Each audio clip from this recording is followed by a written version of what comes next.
बहुत बड़े हिस्से का दौरा किया है, लेकिन मैंने एक बात महसूस की कि इतनी हंसती खेलती हुई बस्ती में हर एक चेहरे पर खौफ है। मुझे फोन भी आए बहुत से लोगों के, और कुछ खवातीन के फोन भी आए, मर्दों के फोन भी आए। सबने मुझसे सिर्फ एक ही बात मालूम की कि आने वाले वक्त में 4 तारीख को कोई डंडे से नहीं पड़ेंगे। मैंने देखा यहाँ की पॉलिटिकल एक्टिविटीज में, यहाँ की सियासी कारगुजारियों में, कारकर्दगी में जा रहा हूँ मैं यहाँ से, और रोजमर्रा की सियासी कारकर्दगी में बहुत ही ज्यादा सुस्ती और गैर फालियत है। सब लोग ये ऐसे हंसते खिलखिलाते मुस्कुराते लोगों की बस्ती आज एक खौफ का मंजर पेश कर रही है। तमाम लोगों ने, वो चाहे किसी भी पार्टी के हों, किसी भी नगर पालिका चेयरमैन की उम्मीदवार के फॉलोवर्स हों, या किसी के भी मानने वाले हों, वो तमाम लोग मैंने देखा है कि कुछ पीछे छूटने की कोशिश कर रहे हैं, और बहुत से लोगों ने आड़ भी पकड़नी शुरू कर दी। एक अजीब खौफ का माहौल है। एक गलीज इंसान, एक कमजोर इंसान, एक हारा हुआ इंसान, एक शकिस्त खुदा इंसान, और दूसरों के टुकड़ों पे पलने वाला इंसान, दूसरों के तुफैल में चेयरमैन बनने वाला इंसान, करोड़ों रुपए देके एक निशान लेके आने वाला इंसान आज बस्ती के होशों हवास पे छाया हुआ है। इसलिए नहीं कि बस्ती उसको सर पे बिठाती हो या उसको जीत जाएगा, बल्कि इसलिए कि बस्ती के होश हवास पे खौफ सवार करने में एक इंसान कामयाब हो गया। अगर ऐसा है तो जिंदा कौमों को मर्सिया पढ़ लेना चाहिए। क्या हमें आगे बढ़ने के लिए खौफजदा होने की जरूरत है या कुर्बानी देने की जरूरत है? हमें ये तय कर लेना चाहिए कि हम एक जिंदा कौम है, एक पसमानदा कौम है या एक मुर्दा कौम है। ये आज 1 मई को इस मोहल्ले में तय हो जाना चाहिए। ये टांडा आने वाले वक्त में बेखौफ होकर जिएगा या खौफजदा होकर सिसकेगा, ये तय होना चाहिए। क्योंकि कौमों का सफर, बस्तियों का सफर, किसी शहर का सफर, कि अपनी मंजिल पे जाने के बाद जाना चाहता हो, तो खौफजदगी, डरना, परेशान होना उसके नेचर में नहीं होना चाहिए। मसाइल पैदा होते हैं, कभी कभी नापाकुल वजूद लोग वजूद में आ जाते हैं। ये काल चक्र की एक मजबूरी है। तिलकल अय्याम नदाबिलुहा, अल्लाह ताला ने फरमाया कुरान शरीफ में कि ये अय्याम है जो अल्लाह ताला लोगों के बीच में घुमाता है। कभी कमीनों को उरूज बख्शता है, कभी बहुत ही ऊंचे लोगों को जवाल बख्शता है। ये अल्लाह ताला का फैसला है। इस पर आप कुछ कर सकते हैं ना मैं कुछ कर सकता हूँ। लेकिन क्या अगर जवाल आए, थोड़ा बुरा वक्त आए, तो एक बुरा आदमी धमकियां दे, तो क्या जिंदा कौम को खौफजदा होना चाहिए? नहीं होना चाहिए। मैं आपसे पूछता हूँ कि आप खौफजदा हैं? क्या आपको खौफजदा होना चाहिए? नहीं होना चाहिए। खुल के जियो। चंद रोज है अभी सिर्फ इम्तिहान के, 2 रोज और है, कुछ नहीं होने वाला है। मुझे नहीं पता कि ये आपके दिमाग में कहां से बैठ गया कि कुछ होने वाला है। लेकिन अगर कुछ आप समझते हैं कि होने वाला है, और 5 साल तक जो जुल्म हुआ है उसकी यादें आपके दिमाग में ताजा हैं, उसके जख्म आपके दिल पे लगे हुए हैं, तो बकौल फैज ने एक नज़्म कही थी, चंद रोज और मेरी जान फकत चंद ही रोज, चंद रोज और मेरी जान फकत चंद ही रोज। जुल्म की अवदाद के दिन थोड़े हैं, एक जरा सब्र के फरियाद के दिन थोड़े हैं। बहुत अच्छे। चंद रोज और मेरी जान, फकत चंद ही रोज, जुल्म और अबदाद के दिन थोड़े हैं, एक जरा सब्र के फरियाद के दिन थोड़े हैं। ये मामला सिर्फ 3 तारीख तक उछलता कूदता नजर आएगा। 4 तारीख को हुकूमत आपके हाथ में होगी, जिसको आप देंगे वही हुक्मरान बनेगा। ये मत सोचिए कि इस लोकतंत्र में आपके हाथ से कुछ फिसल गया है। इसमें सब कुछ आपके हाथ में है, सब कुछ आपके हाथ में है। बहुत सी बातें कही नहीं जाती, समझी जाती हैं, दिल से दिल को राह होती है। मेरे दिल की बात आप समझने की कोशिश कीजिए। जो बात मेरी जुबान पे नहीं है वो आपको समझनी चाहिए। आपको 4 तारीख को कोई आदमी हाथ नहीं लगाएगा, लेकिन कानून के दायरे में आप वोट डालिए। इसके बाद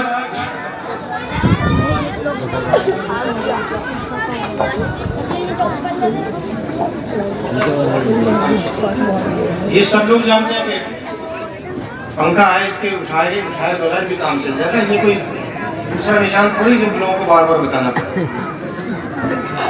यहाँ के निशान से काम नहीं चलता, चेहरे से काम चलता।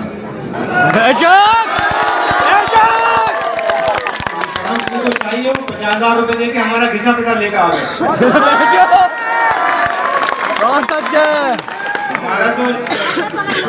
हमारा जो निशान हमारे पास आ रहे हैं उसमें ताकत इतनी है कि दूसरे इसको लेने के लिए जाने के बाद ही कर रहा है। घबराइए मत, घबराइए मत।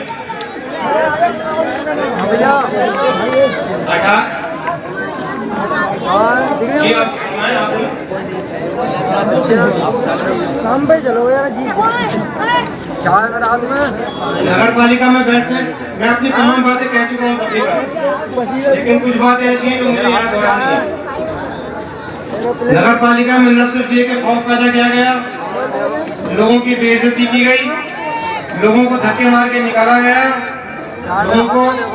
लोगों के काम नहीं किए गए, घोटाले किए गए, और साथ साथ जुल्म की हद ये है कि दुकानों पे राइस मिल पे टैक्स लगाइए। मेरा हमेशा मानना रहा है एक गरीब बस्ती है, ये कारोबारी लोगों की बस्ती है जो रोजाना काम करके अपने बच्चों के लिए कुछ कमा के लेकर आते हैं। लेकिन इस छोटी सी बस्ती में इस कदर टैक्स लगाना ये हमारी समस्या है। मेरे ऊपर भी दबाव था सरकार की तरफ से भी टैक्स लगाए जाए, लेकिन मैंने कोई भी नया टैक्स इस बस्ती को नहीं लगा है, जबकि 44 टैक्स ऐसे थे जो हम लगा सकते थे। लेकिन मैंने सुना है कि टैक्स लगाए गए। यही नहीं, पानी के 20 रुपए से 50 रुपए किए गए, और ये भी सही है कि पानी किराए के 50 रुपए से 200 रुपए किए गए। आप निश्चिंत रहें कि जब जुल्म की बिसात लिपटेगी तो टैक्स भी बढ़ जाएगा, चली जाएगी इंशाल्लाह। मुझे पिछले 5 साल में आपको अंदाजा नहीं जितना मुझे सताया गया है। मेरे घर पे पुलिस भेजी गई, मेरे खिलाफ 8 केस फाइल कराए गए, और नगर पालिका के 19 केसेस मेरे खिलाफ वारंट इशू कराए गए, और उन वारंट MBW वारंट करके मेरे घर में आपको इतना बर्दाश्त नहीं करना पड़ा। हमारे ऊपर केस लगा है, आप सिर्फ खौफजदा, लेकिन हमारे कार्यकर्ताओं पर 8 टैक्स लगाए गए। मेरे ऊपर 102 आदमियों के साथ में FIR दर्ज कराई गई। तो ये तमाम चीजें हमारे साथ तो हुई हैं, लेकिन इसका मतलब ये नहीं है कि हम डर के घर में बैठ गए। नाम तक खौफजदा थे, ना आज खौफजदा है, ना आगे खौफजदा होंगे। लेकिन एक बात याद रखिए, मैंने कल भी कहा था कि गुंडागर्दी का माहौल टांडे से खत्म होना चाहिए। मुझे मालूम है कि 2012 से 17 के बीच में बहुत सारे बदमाश टांडे के जो रात को चोरियां कराया करते थे यहाँ पे ठेके पे, वो दिल्ली रेलवे स्टेशन के सामने चाय बेच रहे थे। और आने वाला वक्त है, आप परेशान ना हो। जिस आदमी ने आपको 5 साल तंग किया है वो जेल के अंदर जाके चाय बेचेगा। बिल्कुल।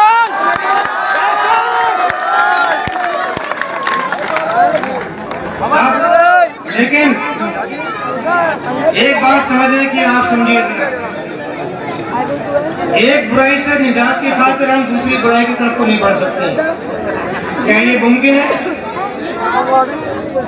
एक चोर से बचने के लिए हम दूसरे चोर का दामन थामें, एक बदमाश से बचने के लिए दूसरे बदमाश का दामन थामें?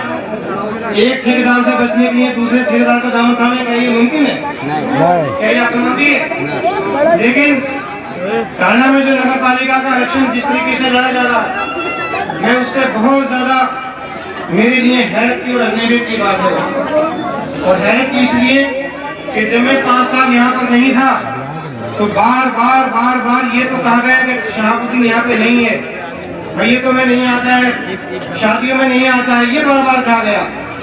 लेकिन 5 साल तक कोई भी नगर पालिका के तरक्की का या थाने की तरक्की का कोई प्रोग्राम पेश नहीं किया गया। और हैरत की बात यह है, कहते हैं कि बिल के पास आके सांप भी सीधा चलता है, लेकिन हमारे नेता इलेक्शन के बिल के पास आके भी सीधा ही चल रहे हैं। सबके पास सिर्फ एक प्रोग्राम है, नगर पालिका की कुर्सी पे किसी तरीके से बैठ जाना। एक साहब फरमा रहे हैं कि मेरी उम्र बहुत हो गई, अल्लाह के वास्ते आखिरी वक्त में मुझे कुर्सी पे बिठा दो।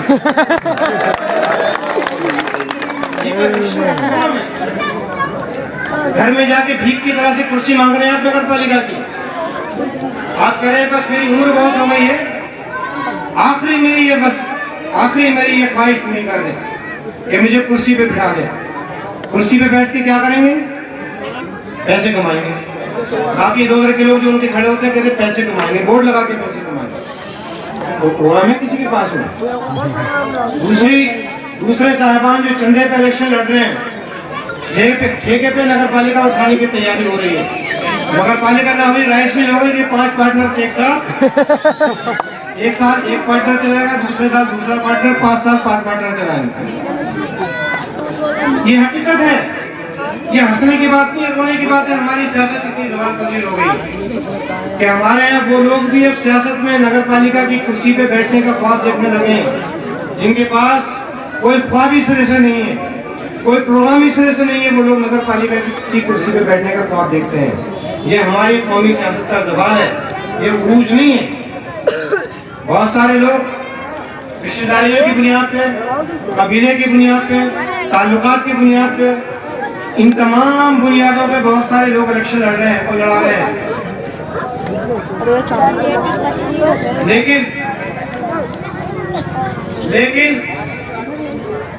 5 साल तक रोने के बजाय मैं आपसे कहता हूँ कि एक और जुल्म को मुसलत करने के बजाय, क्या आप चाहते हैं कि नगर पालिका की कुर्सी पे 5 पार्टनर खड़े हो यहाँ से वहां तक और आपकी पिटाई होती हो, या आपसे पैसे वसूले जाए, या रिश्तेदारों की भीड़ खड़ी हो पहली कुर्सी से अगली कुर्सी तक, पहली सीढ़ी से ऊपर की सीढ़ी तक भीड़ खड़ी हो जो आपसे पैसे वसूले?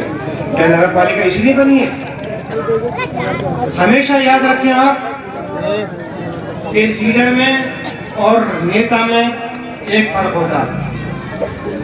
एक बात मानाई की बात है, एक बात आप हमेशा याद रखें, नेता जो 1952 से 2012 तक हुआ, वो इसलिए हुआ जमीनों के पट्टे काटे गए, टांडे को दलालों के जरिए से बेचा गया। वो सब इसलिए मुमकिन हुआ कि टांडे की सीट पे जो लोग विराजमान थे वो कायद नहीं थे, बल्कि वो सियासी नेता थे। और नेता की सबसे बड़ी मजबूरी ये होती है कि वोटों को गिनता है। इस घर से इतने वोट, इस घर से इतने वोट, ये घर तोड़ा तो इतने वोट खत्म हुए, वो सड़क निकाली तो इतने वोट खत्म हुए, वो रास्ता निकाला तो इतने वोट खत्म हुए। ये हमेशा वो गिनता है। बड़े बड़े खानदान वाले गिना करते हैं कि मेरे खानदान का वो रिश्तेदार नाराज हुआ, वो रिश्तेदार नाराज हुआ। बड़े बड़े ठेकेदार सोचा करते हैं कि इसी ने ठेका लगाया था, अब ये गया और अब ये हाथ से गया। मेरे पास कोई मजबूरी नहीं थी। 2012 में न तो मेरे साथ कोई ठेकेदार था, ना मेरा कोई खानदान था, ना मेरा कोई रिश्तेदार था जो मेरे रास्ते में रुकावट बना। बात ये होता है कि कायद हमेशा 100 साल बाद के ख्वाब देखता है लोगों की भलाई के, होने से आज वो बुरा लगे। बहुत सारे लोग हैं जो ये सड़क आपके सामने हमने निकाली, बहुत सारे लोग हैं जिनको उस वक्त सड़क निकलने में तकलीफ हुई। वो समझते थे कि हमारी शायद 1 गज 2 गज 3 गज जमीन चली गई तो हमारा बहुत बड़ा नुकसान हुआ। लेकिन आज वही लोग जब मुझे मिलते हैं कहते हैं बहुत अच्छा हुआ, इतनी बड़ी सड़क निकली कि उसके हमारी प्रॉपर्टी के पैसे 10 गुना हो गए। बहुत अच्छा। नजर नहीं होती है, नजर नहीं हमारी नजर नहीं होती। लीडर में और नेता में यही फर्क है। आप नजर रखिए 100 साल बाद तक बस्ती हमारी कहाँ जानी है, इस पे नजर मत रखिए कि आज किसी रिश्तेदारी की बुनियाद पे, किसी खौफ की बुनियाद पे, किसी ठेकेदारी की बुनियाद पे आपको नजर पड़ेगी। लेकिन इस बार नफा नुकसान के जो स्टेक्स हैं वो बहुत हाई है, बहुत ऊंचे हैं। मैं अपनी सारी बातें कह चुका हूँ, आपको एक बात फिर समझा रहा हूँ कि इस बार स्टेक्स बहुत हाई हैं। जो लोग नगर पालिका में लड़ रहे हैं उनके स्टेक्स बहुत हाई है। 2 बार जो लोग इलेक्शन हार चुके हैं और जो मुर्गा फ्राई खिला खिला के थक चुके हो, जो धमकियां दे दे के थक चुके हो, जो खौफ दिला दिला के थक चुके हो, इस बार उनके स्टेक्स ये है कि अगर वो खुदा न खास्ता हार गए तो पिछले 2 इलेक्शन और तीसरा इलेक्शन, तीनों का नुकसान इतना बड़ा हुआ तो उसे संभाल नहीं पाएंगे। इसलिए खून थूक के, लड़के मर के, धमकियां दे के, पांव पकड़ के, खुशामद करके, हाथ पांव जोड़ के, जैसे भी हो सकता है वो आपको वोट लेने के लिए आएंगे। मुरादाबाद में डीएम के अर्दली कहा करते थे टाले के राजनेता के बारे में जो साइकिल लेकर आ गए, कहते साहब ऐसा आदमी आपने अपनी जिंदगी में पहली बार नहीं देखा। जब डीएम साहब के कमरे में जाता है तो दरवाजा बाद में खुलता, पाँव में पहले हाथ रखते हैं, पहले पाँव हाथ में होते। ये खुशामद की इंतहा है। यहाँ आएंगे तो लोगों को धमकाएंगे, रामपुर में जाएंगे तो भाईजान भाईजान कहेंगे, नवाब साहब कहेंगे, तो खुशामद की इंतहा। मैंने कभी टाडा के लोगों का सर किसी रामपुर के नवाब या खान साहब के सामने झुकने नहीं दिया। तारीख गवाह है कि 2012 से 2014 तक 2.25 साल हमने नगर पालिका नवाबों और खान साहबों के ताउन के बगैर चलाई। एक पैसा हमें न तो किसी नवाब ने दिया, न किसी खान साहब ने दिया। उन्होंने हमारे खिलाफ साजिश की, हमें जेल भेजने के लिए इंक्वायरी बिठवाई। लेकिन 2012 से 2014 तक टांडा के लोगों आप एक बात की गवाही दो कि कभी आपको महसूस हुआ कि टांडा की नगर पालिका में पैसे नहीं थे? सारे काम हुए, यहाँ पाइपलाइनें पड़ी, सड़कें पड़ी, बिजली के खंभे लगाए गए, बिजली के तार बिछाए गए, सब कुछ यहाँ पर काम हुआ। नगर पालिका के साथ न तो कोई नवाब था, न कोई खान साहब। जो जिंदा कौमें होती हैं उन्हें इन कंधों की जरूरत नहीं है। जब उन्हें हमारे कंधे की जरूरत पड़ी तो जो लोग भाग भाग के उनकी कारों का दरवाजा खोलते थे वो उस दिन भी उनके कार के पीछे भाग रहे थे जब उन्होंने हमारे दरवाजे पे कुंडी खटखटाई।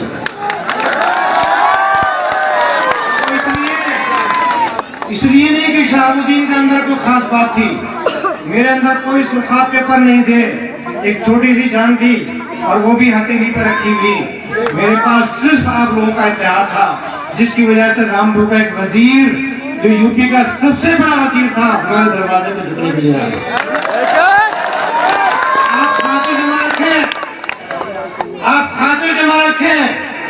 मैं बात यहाँ से कह के जा रहा हूँ, कोई मेरे पास लिखा हुआ मैनिफेस्टो नहीं है। आप खाते जमा रखें। जो मंत्री आपको कहीं स्टेज पे आज गुनगुनाते हुए नजर आ रहे हैं, इत्तेहाद रखें। आप 6 महीने में इसी दरवाजे पे कुंडी खटखटाते हुए नजर आएंगे। इत्तेहाद रखें, डरे मत, खौफजदा ना हो।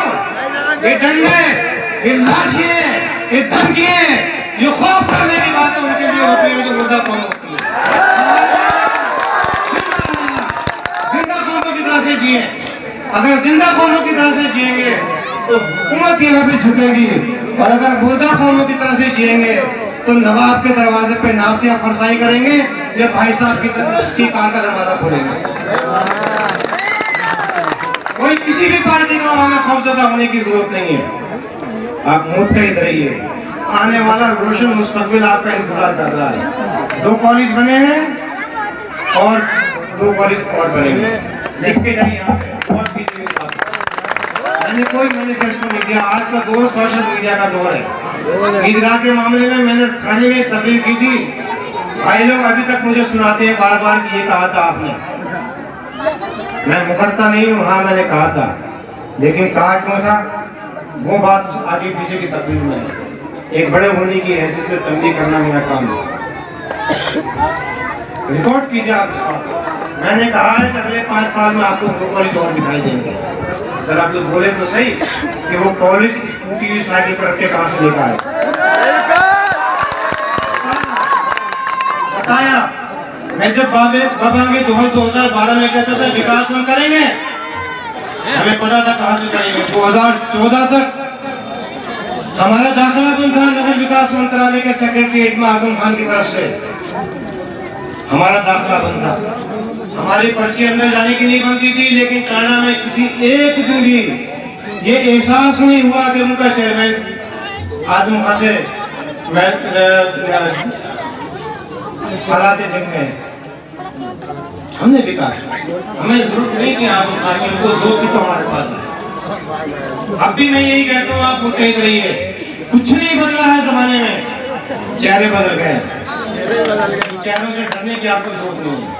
बदला है तो सिर्फ इतना कि कमीना इंसान हमारे बीच में से पैदा हो गया, हमारे तफैल में खड़ा होकर आपको धरवाड़ा। मैंने कल भी कहा था, मैं आज भी कह रहा हूँ, खौफजदा ना हो, खौफजदा ना हो। किसी गद्दार इंसान से आपको खौफजदा होने की जरूरत नहीं है। 1 महीना गुजरने दीजिए, आप ये भी नहीं पता चलेगा कि कहाँ की जेब में बात को रिश्तेदार रोटी लेके जाते हुए घबराएंगे। बिल्कुल। देखिए इस बात, हर बात में कहता नहीं हूँ जो होती है, लेकिन ये देखिए इस बात को कि रिश्तेदार रोटी लेके जाते हुए जेब को घबराएंगे। जो बात मैंने कही है वो रहती है। 1 महीने के बाद मेरे पास आ जाना, ये कहने के लिए घबराएंगे। खबरें होगी हमारे स्टेडियम को जालिमों ने घोड़े का अस्तबल बना दिया, उसका नाम रखा है मंसूर अली स्टेडियम में घोड़ा चलाते थे।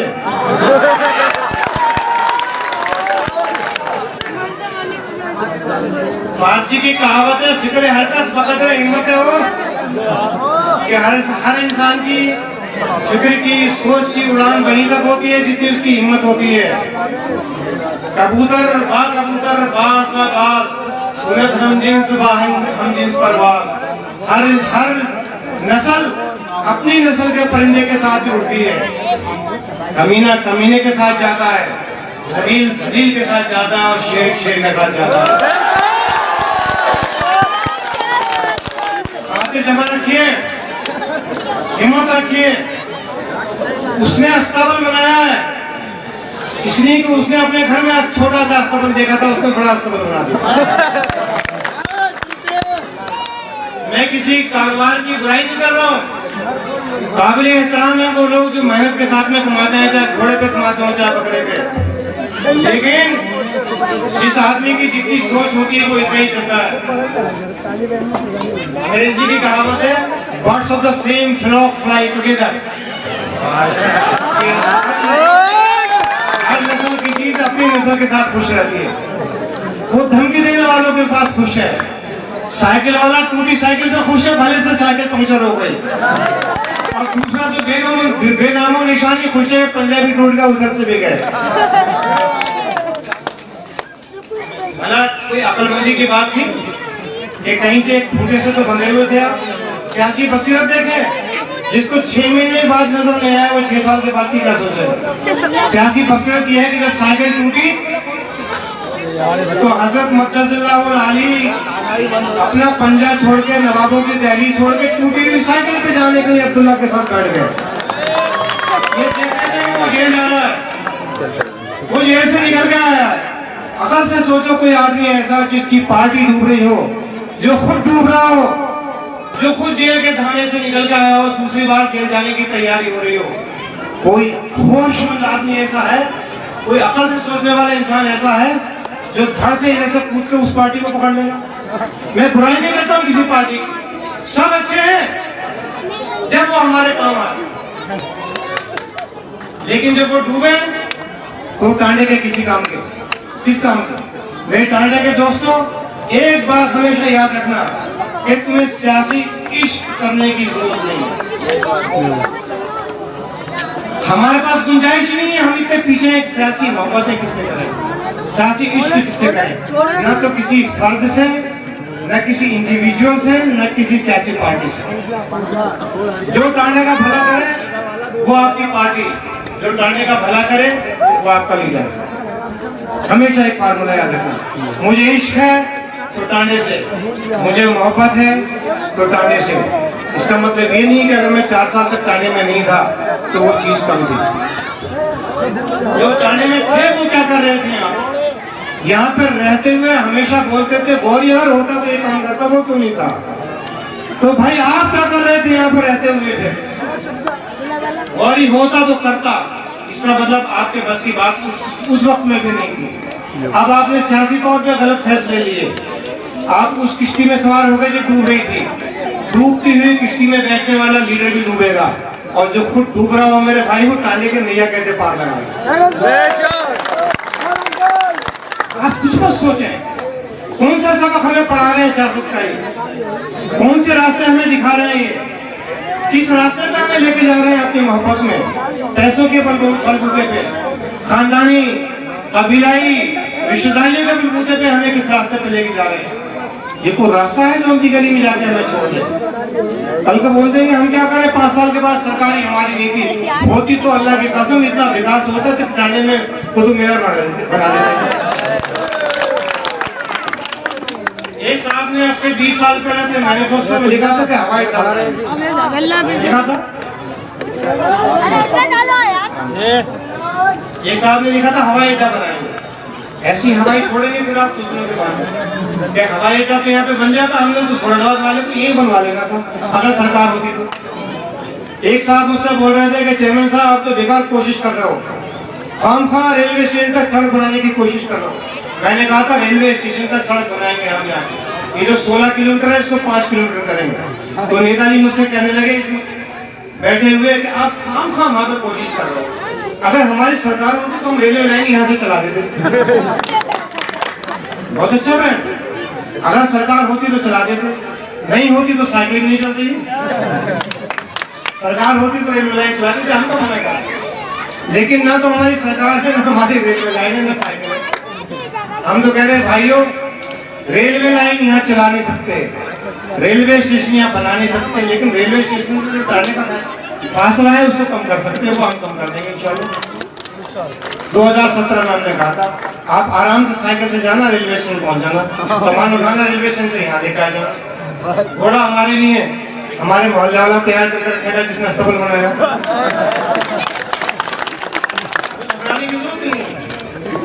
इंशाल्लाह यहाँ पे कॉलेजेस बनेंगे, डिग्री कॉलेजेस बनेंगे।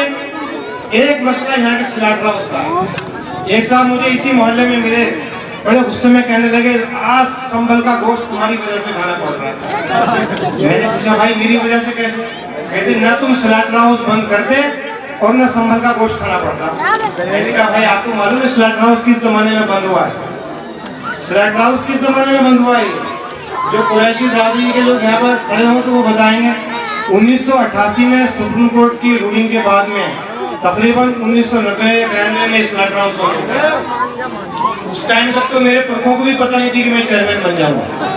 और जब मैं वापस आया तो मैंने सिलाट हाउस विधान देखा 2009 में। मैंने पूछा भाई यहाँ क्या होगा, ईद की कुर्बानी यहाँ पे क्यों नहीं होती है? कहती है तो आदेश के तहत बंद हो गया। फिर मैंने नगर पालिका में जाकर कहा, मालूम हुआ कि 1988 में सुप्रीम कोर्ट के आदेश के तहत खुले हुए सिलाट हाउस जहाँ पे थे बंद हो गए। 50 साल से ज्यादा उम्र के लोग सारे होंगे तकरीबन, बहुत से मुझे से। लेकिन भाई ये अफवाहों का जादू किस तरीके से चलता है? वो बोल रहे थे सिलाट हाउस तुमने बंद करा दिया और वो यकीन के लेकर आ गया। मैंने सिलाट हाउस बनवाया, 6 करोड़ 48 लाख रुपए सिलाट हाउस का हमने मंजूर कराए। और कोई भी उत्तर प्रदेश सरकार के नगर विकास मंत्रालय की वेबसाइट पर जाके देखे, पूरे यूपी में सिर्फ 2 सिलाट हाउस मंजूर हुए थे, सिर्फ 2। एक टाडा का, दूसरा मोदी जी की कॉन्स्टिट्यूएंसी बनारस का। इसी बीजेपी सरकार में 2 करोड़ 22 लाख रुपए हमारे पास आए और वो इमारत आपने बनी हुई देखी, जिसका प्लास्टर भी अब शायद बनाया नहीं बनाया, झड़ने लगा हो मुझे पता नहीं। लेकिन मैं फिर कहता हूँ कि फिक्रे हरकत बकदरे हिम्मत वो, जिसमें भैंसें कटनी चाहिए थी उस जगह पे नमक हराम ने कुत्तों की नसबंदी करा दी। नसबंदी सेंटर बनाया, चाइना में कुत्ते बहुत हो रहे हैं। पहले तो बोल दिया कि कुत्तों का मैं क्या करूं, इससे कुछ नहीं हो सकता। बाद में किसी ने कहा चेयरमैन साहब कुत्तों की नसबंदी करा दो। उसने 16 लाख रुपए का ठेका दे दिया कुत्तों की नसबंदी कराने का। और स्लॉटर हाउस में जहाँ गोश्त कटना था भैंसों का, वहाँ पे कुत्ते बंद करा के उनकी किसी डॉक्टर से नसबंदी करा दी। क्या सही बात है कि झूठ? तभी मैं कहता हूँ फिक्रे हरकत कदरे हिम्मत, हर आदमी की सोच की उड़ान उसकी हिम्मत के मुताबिक होती है। कम हिम्मत और कम हौसला लोगों को मत चलो, नतीजे ऐसे ही निकलेंगे। बाद में आपने देखा कि अगर मैं नहीं हूँ तो जो लोग हैं वो एक दूसरे से बेहतर नहीं, ऐसे ही है सब ऐसे। कुछ थप्पड़ मारने वाला है, कुछ ठेका लगाने वाला है। दूसरी, मैं ये वादा करके आपसे इस स्टेज से जाता हूँ, चाहे किसी भी बिरादरी के लोगों, मैंने कभी बिरादरी के नाम पे वोट नहीं मांगा, ना मुझे इसकी कोई लालच है। मेरा खानदान कोई सियासतदानों का खानदान नहीं है, जिससे मैं जो मेरा नुकसान हो, अगर हार जाऊँ तो मेरे को बहुत बड़ा नुकसान होगा। मुझे न हारने की परवाह न जीतने की। मुझे ये परवाह नहीं है कि सरकार अगर ये चल रही है दूसरी वाली तो स्लॉटर हाउस का नाम मत लो, मामला खराब हो जाएगा। परवाह नहीं है। मैं कह के जाता हूँ कि 2 साल में slaughter house automatic mechanised slaughter house चालू हो जाएगा इंशाल्लाह। और मैं ये बात इतने एतमाद के लिए इसलिए कहता हूँ, लोग कहते हैं नहीं चालू होगा। एक कुरैशी भाई मुझसे कह रहे थे कि ना तो प्राइम मिनिस्टर चालू कर सकता है न चीफ मिनिस्टर। मैंने कहा मुझे बताओ 6 महीने पहले बनारस का स्लॉटर हाउस प्राइम मिनिस्टर की कॉन्स्टिट्यूंसी में कैसे चालू हुआ है? अभी सिर्फ 6 महीने पहले जो स्लॉटर हाउस टाइम पे बनना शुरू हुआ था वो 6 महीने पहले मुकम्मल उनके कमीशन हुआ है, अब शुरू हुआ है। अगर वहां का स्लॉटर हाउस बन सकता है, कमी है आपने कमी बेटा जरा चुप जाए। आप यहाँ पे आके बोले फिर मैं बैठ जाता हूँ, थोड़ी देर चुप जाए। अगर स्लॉटर हाउस बनारस का बन सकता है तो यहाँ का भी बन सकता है, एक बात। दूसरी बात यह है कि इस स्टेडियम के लिए हमने 17 करोड़ 80 लाख रुपए मंजूर कराए थे। ऐसे नहीं जाने देंगे कि थैला लेके जेल में चले जाए आप, निकालेंगे उसमें से 65 लाख रुपए की रिकवरी पड़ी जाएगी। ये स्टेडियम ओवल शेप में जैसे स्टेडियम होते हैं वैसा बनेगा, वैसा ही बनेगा। 2 साल के अंदर ही इंशाल्लाह इसको तैयार करेंगे, फिर देखेंगे कि यहाँ स्पोर्ट्स एकेडमी बनती है कि नहीं बनती, आप देखेंगे इंशाल्लाह। इसी से आप जो इलेक्शन में यहाँ खड़ा हो, इतने दावे के साथ ये वादा ले लीजिए कि वो 2 साल में स्टेडियम को स्लॉटर हाउस को चालू करके देगा तो हम चले जाएंगे। दावा किसी से ये दावा ले लीजिए आप कि वो इस बीजेपी की सरकार में सरकार से ऐसे ही पैसे लेके आया जो 2017 में हमने लाए थे, हम चले जाएंगे। यही बात है। और अगर वो लेके आ जाए तो हम कभी भी नहीं आएंगे वापस। दावा जो सच के साथ बोले वो दावा कर सकता है, लेकिन जिसके दिल में खोट हो वो दावा नहीं करता, वो टूटी साइकिल पे बैठ के पुटरगू करता है। हिम्मत रखिए आप, हम किसी की बुराई नहीं करते। मेरे बात ये बातें मैं सिर्फ इसलिए कहता हूँ ताकि आपको एहसास हो कि सरकार कौन सी है, साइकिल की सरकार नहीं। जिस वक्त में साइकिल की सरकार चल रही थी उस वक्त में तो उन्होंने तारा मोटरसाइकिल और रिक्शा थमा दिया, और जब सरकार खुद ही टूट फूट के गिर गई तो साइकिल इनको थमा दी कंधे पर ले जाने के लिए। ये हमारे साथ अच्छा सलूक नहीं है, ये हंसने की बात है, ये रोने की बात है। उन्होंने हमें इसलिए समझा, ऊपर बैठे हैं, उन्होंने हमारी औकात ये समझी। जब साइकिल टूट जाए तो कंधे पे वजन इन मजदूरों के रख दो। और साइकिल चल रही थी तो भाईजान की कार के दरवाजे खोलने के लिए कांटे से लोग जा रहे थे। उन्होंने हमारी ये औकात समझी, इसलिए समझिए कि हमने साबित किया अपने हर अमल से कि हम नारे लगाते हैं, मुफ्त में नारे लगाना छोड़ दीजिए। सवाल कीजिए हर एक से, कोशिश कीजिए मुत्तहिद होने की, गौर कीजिए अपने हालात के ऊपर, आंखों के दिमाग के दिल के दरीचे खोल के सोचिए कि विकास पैसे के बगैर नहीं होता, फंड्स के बगैर नहीं होता, और फंड्स गिरती हुई साइकिल पे, टूटी हुई साइकिल पे नहीं आते हैं। फंड्स हमेशा चलती हुई सरकार से आएगा। हमारा निशान पंखा है, टेबल फैन है। लेकिन एक बात याद रखें कि ये 2012 में हमारा निशान टंगा था। उस टाइम 2012 से 2014 में साइकिल वाले टंडे के हमसे पीछे रह गए, और 2023 में कुछ और लोग भी हमसे पीछे रह जाने वाले हैं। जो आज मुरझाएंगे हम कल को खिलेंगे इंशाअल्लाह। दिन आपका है, मुस्तकबिल आपका है, मुत्तहिद रखिए, इत्तेहाद आपका है इंशाअल्लाह। गौर और फिक्र के साथ अभी आखिरी मेरी सभा है इंशाअल्लाह।